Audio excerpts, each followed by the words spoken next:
Powered by Riverside.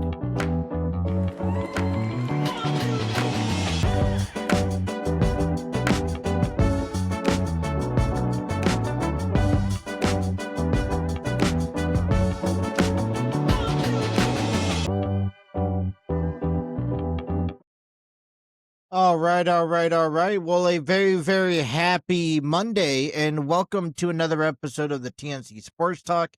My name is Justin. Today is, let's see, I got it up here. Yep, today is December 22nd of 2025, and we are just a few days away from Christmas and the holidays, and a shortened next few weeks for us. So if you guys are planning on looking ahead for Christmas and New Year's, and you guys want to say, well, what's next for this podcast? We are going to we're going to have a podcast today and tomorrow. Then we will have a 5-day weekend. Come back have a podcast next Monday, Tuesday, and Wednesday.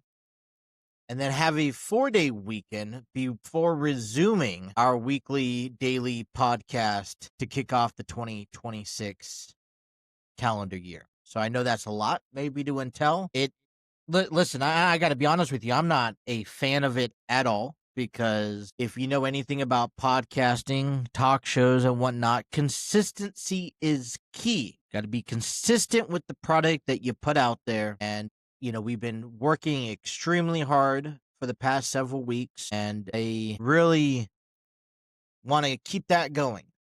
But it's also good for us in this show to be able to kind of take some time off and enjoy the holidays with the loved ones, and, get ready for the 2026 calendar year, because, boy, I got to tell you, I got a lot of things planned, a lot of things going on. I'm excited for what's to come in this show.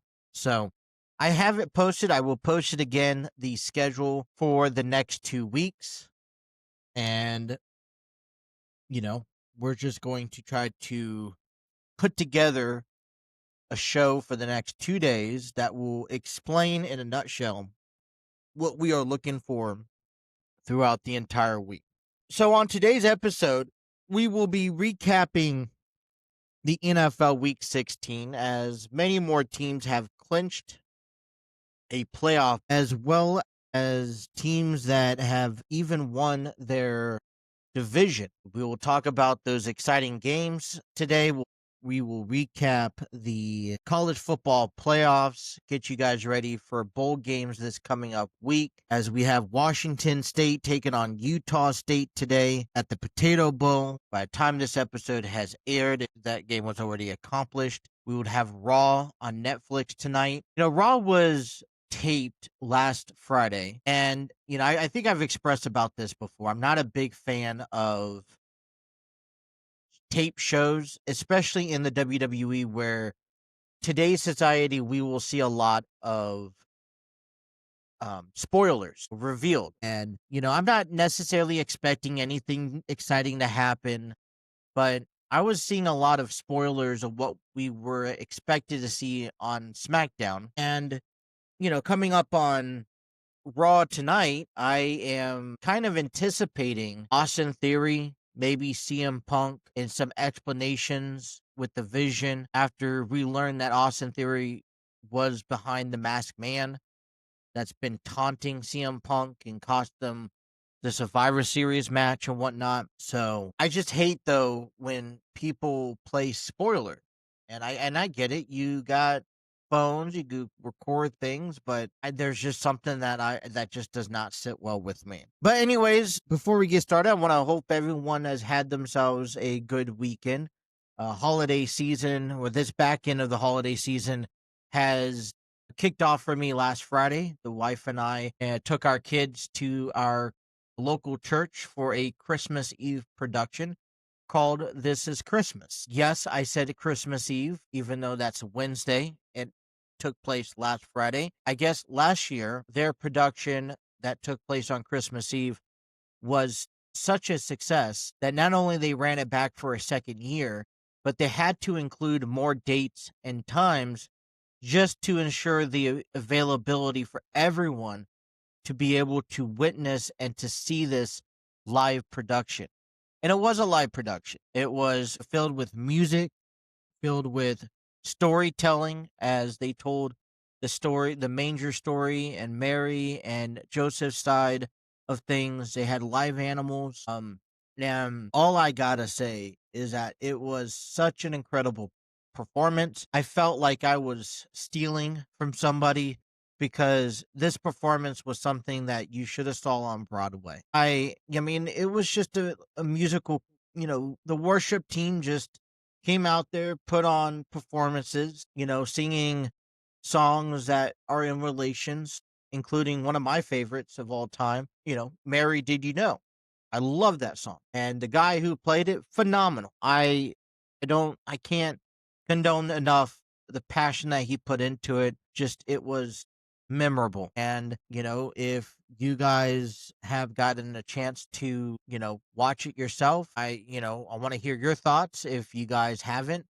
I encourage you to. I don't know if you guys are already scheduled, but most of the slots, if not all of them, are already, I guess booked out to say. So, um, it was a great production. Saturday we had a great time with our friends. We had like a little friends Christmas party at the house. Got a chance for the kids to open up some gifts, us to share some laughs and some gifts. And I don't know if you guys have noticed, but I got this Boston gaming chair from my sister-in-law. That's what came on. She put it together, gave it to me over the weekend. I'm thankful for her and for the gift that she gave me because my other chair I've had for a few years is kind of one of those old just office chairs, but it was a bit uncomfortable. This one comes with the massager. Haven't tried it yet, but it was just a fun time. Weekend came by fast, and now we get to enjoy the rest of this week. Hopefully, it's a quiet week,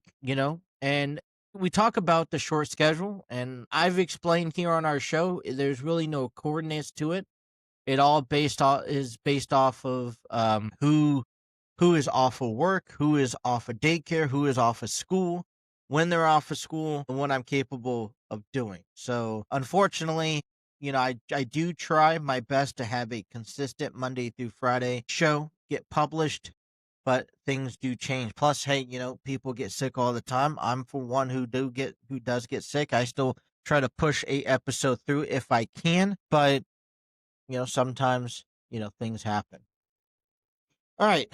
So I wanted to touch base here a little bit when it coming straight to tomorrow. Yesterday's game, not tomorrow. Yesterday, the Bengals picked up a victory against the Miami Dolphins. They've won 45-21, and it's kind of hard because you're still a Bengals fan, even though they've been eliminated, despite everything that kind of has unraveled over the last few weeks between Joe Burrow not being happy, between fans pointing at Zach Taylor and Duke Tobin as the ones to blame for the failures of this Bengals team and demanding change. I've gotten a chance to reflect a little bit think about it over the weekend, allow things to calm down. And I'm going to say this. I think fans are valid for being upset. Fans have the expectation of their teams, no matter who they are, no matter what position they're in, they have the expectation that their team is good enough to go to the playoffs, to win a division title, to win the Super Bowl or even the World Series. And for a Bengals team who has demonstrated early on, right, without this completion that I feel, we've had over more recently than not. But, for having a couple championship wins, for having to beat the Kansas City Chiefs and go to the Super Bowl and compete in a couple AFC championship matches, we feel as a fan base, this team is as good as being able to go to should be contenders each and every year. should be going down to the final game of the series, winning ball games, possibly making it into the playoffs with a wild card or division spot. And unfortunately, we do not see that from the Bengals, not this year, not last year, but not last 3 years. And so heading into this season, already knowing, hey, we're going to have our defensive problems. We're hoping, our run game is questionable, but with Joe Burrow behind the reins, we're going to at least we'll have a chance. We'll have a better chance than any other team out there this year. Joe Burrow gets hurt, and then it just seems like a domino effect from down there. We lose a couple embarrassing matches that should have been really games that we could have won. We were never able to really bounce back. We gave up a loss. We gave the Jets their first win of the season, if that tells you anything. And by the time Joe Burrow comes back, I'm sure he's not 100% from his turf toe surgery. I'm sure that he is, he's struggling. His backup is against the wall. He knows he's battling a loose, a no-win situation when it comes down to, well, I can't make a mistake. And, we see it.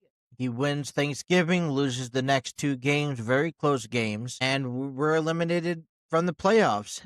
And what we also see is a Joe Burrow that it doesn't seem to be happy with this ball club. He doesn't seem to be happy with playing football, and speculations are tossed out there that he could possibly see early retirement or ask for a trade. And, fans get defensive. Our captain not having fun. Well, guess what? I'm, as a fan, not going to have fun. And so to see the Bengals go out there, you got nothing to lose, you got nothing to gain but morale. You go out there to Miami and you beat up on the Dolphins. You beat up on Quinn Ewers. Okay, you beat up on Mike McDaniel. And you pull a 45-21 victory, something that we haven't seen this season. We definitely seen on the opposite side. We've been on the opposite side of this for quite a few times this year, where it's been almost a blowout for for us. And you see Joe Burrow happy. You see Jamar Chase and Chase Brown and T. Higgins. You see everybody happy, and it makes me happy as a fan to watch my players. The players that I'm going to go buy the jerseys, the players that I'm going to go see and get the tickets for, and sit in the snow that Mike Brown can't hire anyone to clean off. I'm happy to see the Bengals happy, win or lose. But when the Bengals aren't happy, then I'm not happy. I'm just as frustrated. So it was good for a change of things that we got a chance to see a happy Bengals team with a happy result. I do want a little bit of happiness this Christmas. I don't know about you. But the Bengals winning yesterday was a happy moment. It's going to lead me in feeling good about Christmas. Okay, heading into Christmas, I'm going to be happy because all week long I get to talk about the Bengals won football.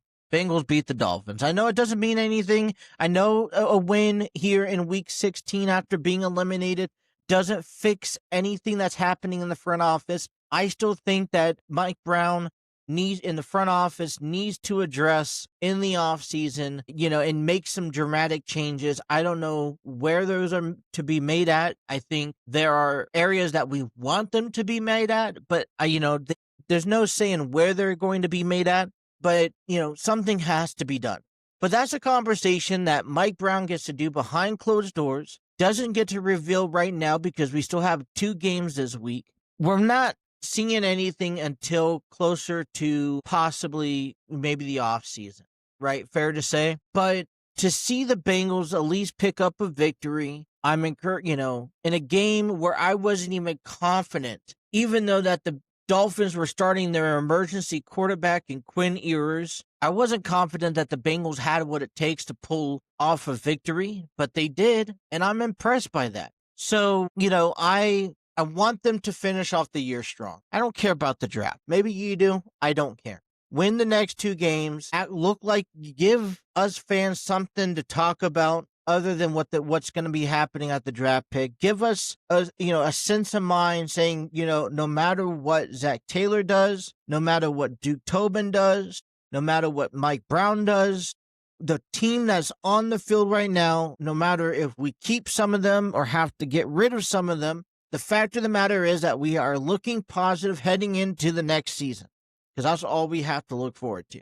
So I'm happy. I'm glad that the Bengals won. It boosts my morale and this fan base. It got me thinking about what took place and what was said earlier last week, when Mike McDaniel called out and said that that they were going to bench Tua Tagovailoa and start not Zach Wilson, but Quinn Ewers, their rookie quarterback. Mike McDaniel specifically said that the decision of starting Quinn Ewers was because he felt he was the best quarterback that could give this Dolphins team a chance to win. But I came out here on Friday and I was like, you know what? That's a bit absurd. I could have taken any answer or reasoning, and that would have been acceptable to me. My instinct that I was telling you Friday or even Thursday about Mike McDaniel's decision was like, look, we're eliminated from the playoffs. There's no purpose of putting Tua out there and injuring himself.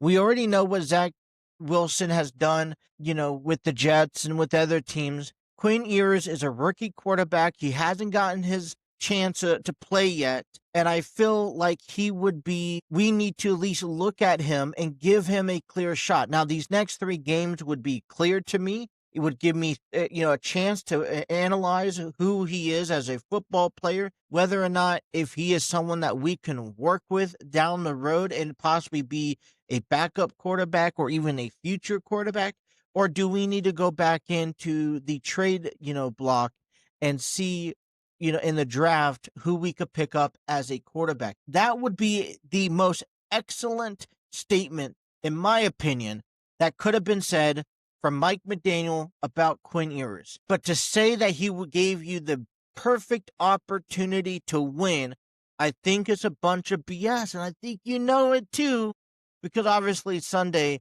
was nothing close to a winning game. It wasn't even competitively close. And it wasn't all Quinn Ewers' fault, but when you go back and you look at the game and you try to now compare what a quarterback like Quinn Ewers is doing, I kind of turn my head towards Mike McDaniel. Was like, what, did you really think he was still your best quarterback to win this game?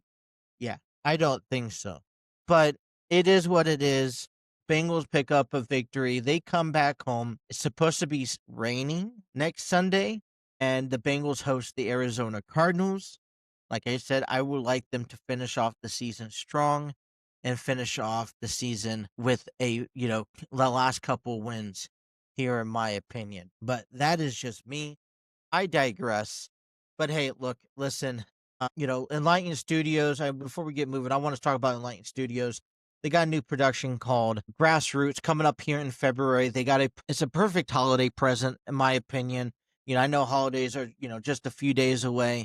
But if you guys are looking to get your next present, for your loved ones or your friends, Grassroots is the place to go. Premiering at the Archville Theater on February 20th through March 1st. Grassroots is a very powerful story about a colored family moving into a white neighborhood in the 1950s.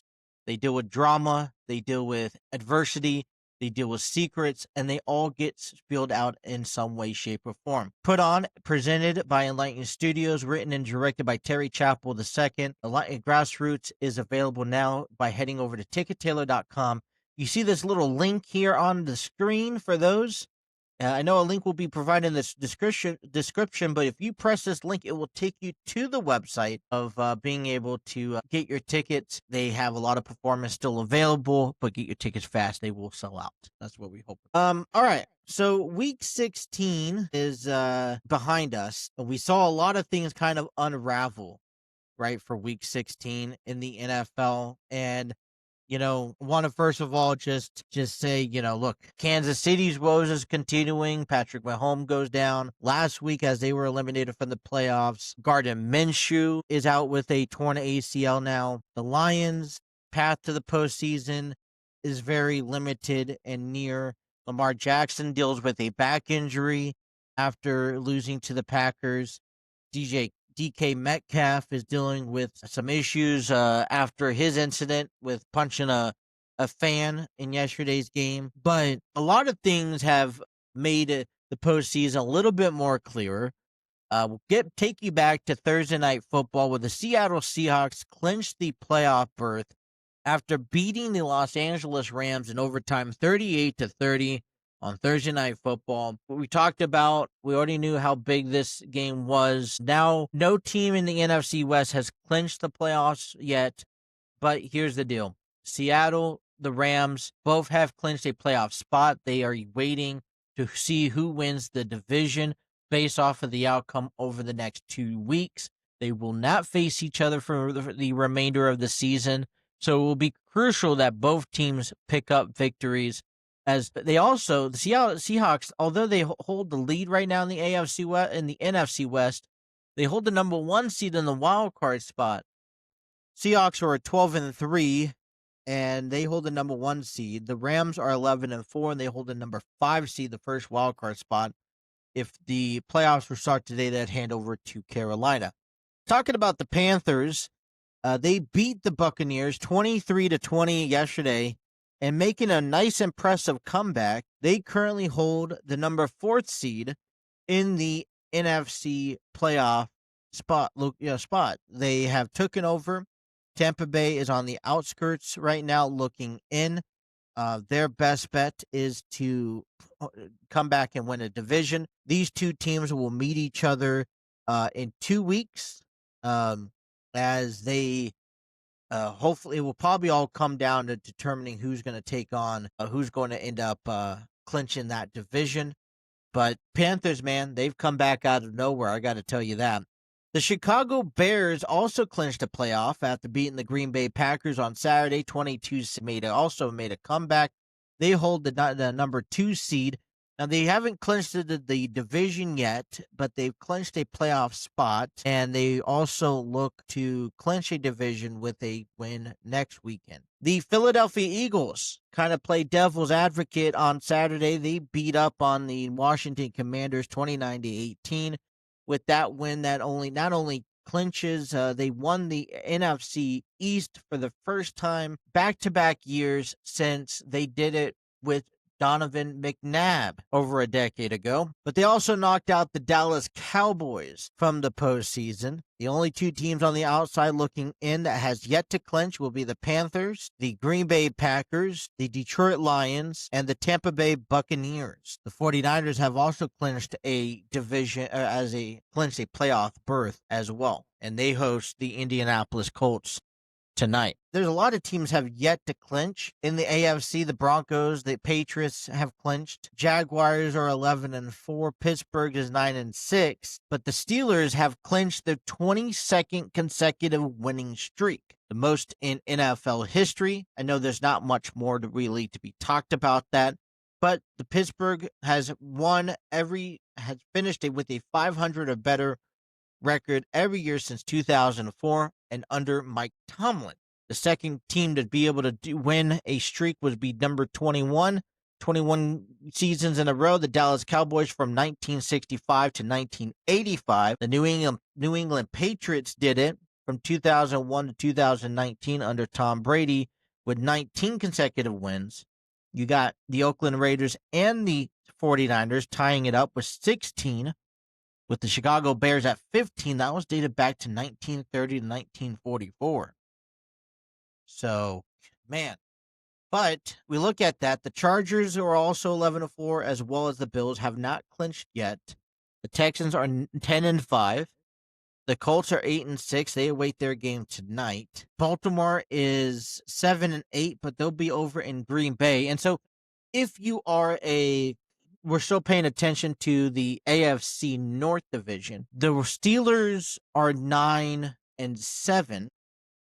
No, they're 9-6. They just need Baltimore to lose one more game. Both, don't forget, they will both play each other in Pittsburgh in 2 weeks. Baltimore will need to win out, and Pittsburgh will at least need to win one more. We will bring to you scenarios more than likely tomorrow. But with the Bengals win on Sunday, that moved the Bengals to a 5-10 record. They will not finish off the season. Well, it depends, because they still got Arizona, then Cincinnati.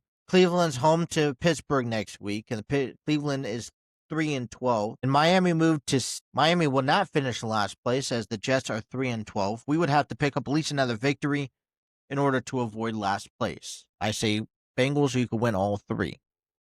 Interesting note coming up here next weekend, though, in Week 17, a Sunday game at 4:05 p.m. You can check out the New York Giants taking on the Las Vegas Raiders. Both teams have a 2-3 record, and it's going to be the battle of the first draft pick of the 2026 season. Who's going to select that? The Browns. I don't know if you heard this little scary news from yesterday's game. Running back Quishon Junkins suffers a fractured fibia and a dislocated ankle as they lost to the Buffalo Bills. I saw the recap of that play, and I got to tell you, I do not understand these things. I'm astonished. It's crazy to see these injuries happen. I wish him the absolute best moving forward. Hopefully he has a speedy recovery. Alrighty. We'll take you over to Major League Baseball real quick, as we had the Chicago White Sox had some interesting transactions happen over the weekend. They signed Japan's professional baseball player Munetaka Murakami for a 2-year, $34 million deal. And then over the weekend, the Red Sox and the Cardinals had a trade. Cardinals are sending catcher Wilson Contreras over to the Red Sox for right-handed pitchers. Boston's going to send over right-handed pitcher Hunter Dobbins and 2 minor league pitchers as well in that trade, as the Cardinals continue to unload and unwind their roster.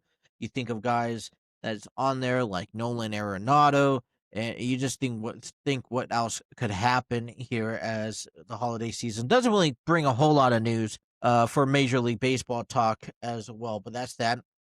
I want to give a shout out and a congratulations to college football first round winners. Miami, number 10 Miami beat number 7 Texas A&M 10-3. Ole Miss, number 6, beat number 20 Tulane 41-10. Number 5 Oregon beat up on number 24 James Madison 51-34. On Saturday, Alabama number 9 beat Oklahoma number 8 34-24, and that has subsided the first round of the playoffs. So that will take place in 2 weeks, about a week and a half actually, on New Year's Day. I'll get you those matchups here coming into tomorrow. Washington State and Utah State takes on each other on ESPN at 2 p.m. Some bowl games that took place over the weekend. Western Michigan beat Kennesaw State 41-6 in Myrtle Beach Bowl. NC State beat Memphis 31-7 at the Gasparilla Bowl. And then we also had Xbox Bowl 34-28. Arkansas State beat Missouri State. Old Dominion beat up South Florida 24-10 at the Cure Bowl. Coming up here in Week 18, kind of looking in advance because it all begins tomorrow. On Tuesday, Toledo versus Louisville at the Boca Raton Bowl. That kickoff is at 2 p.m. We have 5:30 p.m. Western Kentucky taking on Southern Mississippi at the New Orleans Bowl. And at 9 p.m., UNLV takes on Ohio at the Frisco Bowl. On Wednesday, Christmas Eve, California takes on Hawaii at the Hawaii Bowl. Central Michigan takes on Northwestern at the Game Above Sports Bowl on Friday. Nothing on Christmas Day. That kickoff on Fridays at 1 p.m. At 4:30 p.m., New Mexico takes on Minnesota at the Rate Bowl. Also, we have FIU takes on UTSA at the First Responder Bowl. Pittsburgh takes on East Carolina on Saturday at the Military Bowl. We have the Penn State versus Clemson at the Pinstripe Bowl at noon on Saturday, as well as UConn taking on Army at the Fenway Bowl. Georgia Tech take on BYU at the Pop-Tarts Bowl on Saturday. At 4:30, Miami, Ohio takes on Fresno State at the Arizona Bowl. Then we have North Texas taking on San Diego State at the New Mexico Bowl. Saturday at 7:30 p.m., Virginia takes on Missouri at Gator Bowl. LSU takes on Houston at the Texas Bowl at 9:15. And then on next Monday, the 29th, we have Georgia Southern take on Application State at the Birmingham Bowl. That'll be available on ESPN, either ESPN or ABC. I see one game on CW, but those are where you're going to be able to catch all your bowl games and your bowl needs. But that's all that. Hey, listen, I want you guys to engage with me. I love the conversations, whether they're good or bad. I encourage you guys to reach out. The best way you guys could do that is I am active on our YouTube page, TNC Sports Talk YouTube channel. You can leave a comment in one of the comments or in the community chat. Also, you could check me out on our Facebook page. I'm trying to get more social active. TikTok, TNC Sports Talk, TikTok. I'm not very much active. I'm active, but I'm not really on that social media to look at reviews. I'm just posting content. But Facebook will probably be the best way to reach out, to hit the DMs, and I'll get back to you as soon as I can. Last thing I kind of want to wrap up here, heading into the end of today's episode, is things to think about as we head to our 2026 end of year. Go the things 2026. Well, I'm still learning out the ins and outs of the Riverside Studios, but as we wrap down the end of 2025 and we begin 2026, I know this is a conversation for podcasters and radio hosts and stuff like that, but it is the time to think about New Year's resolutions. On January 5th, I'm planning on sharing my New Year's resolution to everyone, and my goal is to keep it. I think that is still something that is being done, is how quickly are we going to lose that? How quickly can we gain that? So, if you guys have a New Year's resolution, maybe that's watching more sports, maybe that's staying committed to a specific team, I encourage you guys to share that information here, and I'll even share it on our show with us. Also, things to think about. Maybe this is a no-brainer for you, but start thinking about specifically in the WWE top 5 matches of 2025. What was your favorite feud? Who was your favorite wrestler? Do you have a top 5 male and top 5 female? What was your favorite championship match? What was your favorite PLE? What was your favorite, moment in WWE 2025? What was your least favorite moment? Kind of want to get your perspective. I will show you mine at the beginning of the year, but that is what's a couple of things that we have in store for us as the 2026 kicks underway here on January 5th for us when we return back to our daily content. So if you guys are thinking about, I'll just leave you guys something to think about for the holiday weeks. We'll come back, we'll share you that. Does John Cena and Gunther make that top 5 moment for you in WWE, or do we see something else, right? So, but those are things that we are thinking about for 2026. Like I said, tickets are still available for Grassroots. I'm excited for what 2026 has to offer. I can't wait to start talking about it. It is right around the corner. We got 4 more episodes after this before we hit 2025 for us. So with that being said, that is all the time we had for you today. I want to thank everyone for tuning in. I appreciate your support, whether you guys are listening to us on audio platforms or on our social media accounts. Thank you. Be sure to hit that like, share, and subscribe button. Have those notifications on so you don't miss a single episode. And until next time, you guys have a wonderful rest of your day, and we will see you tomorrow. Thank you. Take care.